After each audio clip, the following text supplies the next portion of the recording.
ఆలేర శ్రీ జ్ఞాన సరస్వతి అమ్మవారిని శనివారం రాష్ట్ర రెవెన్యూ గృహ నిర్మాణ శాఖ మంత్రి శ్రీనివాస్ రెడ్డి దర్శించుకుని ప్రత్యేక పూజలు నిర్వహించారు. ఆలయం అధికారులు పూర్ణ కుంభంతో మంత్రికి స్వాగతం పలికి తీర్థ ప్రసాదాలు అందజేశారు. ఈ సందర్భంగా మంత్రి మాట్లాడుతూ కేసీఆర్ ప్రభుత్వం 10 ఏళ్లలో చేయలేని అభివృద్ధి రేవంత్ రెడ్డి ప్రభుత్వం సంవత్సరంలోనే చేసి చూపించుతున్నారని, దాదాపు 50,000 ప్రభుత్వ ఉద్యోగాలు ఇప్పటికే భర్తీ చేశారని, అలాగే ఆలయాలను కూడా ఎక్కడ లేని విధంగా అభివృద్ధి చేసి చూపిస్తున్నామని అన్నారు.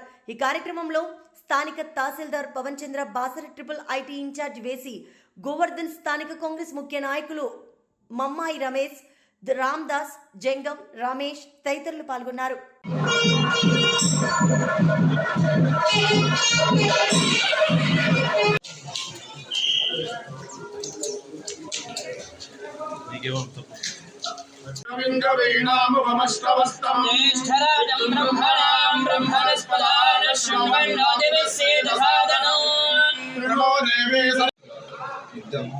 శిక్షణ ఇచ్చేవాళ్ళు ప్రతినిత్యం అక్షరాభ్యాసం ముఖ్యమైనటువంటి బోధనలు కూడా ఎక్కువ అయితే ముఖ్యంగా ఇక్కడ అయితే మహాలక్ష్మీ నమః, శివప్రియాయ నమః, విష్ణువాయ నమః, శుభాయ నమః, శాంతాయ నమః, సిద్ధాయ నమః, సిద్ధ సరస్వతే నమః, క్షమాయ నమః, కాంతే నమః, ప్రభాయ నమః, జ్యోతి విష్ణువర్తే లక్ష్మీ ప్రచోదయాత్ దేవై చ విద్మహే సర్వ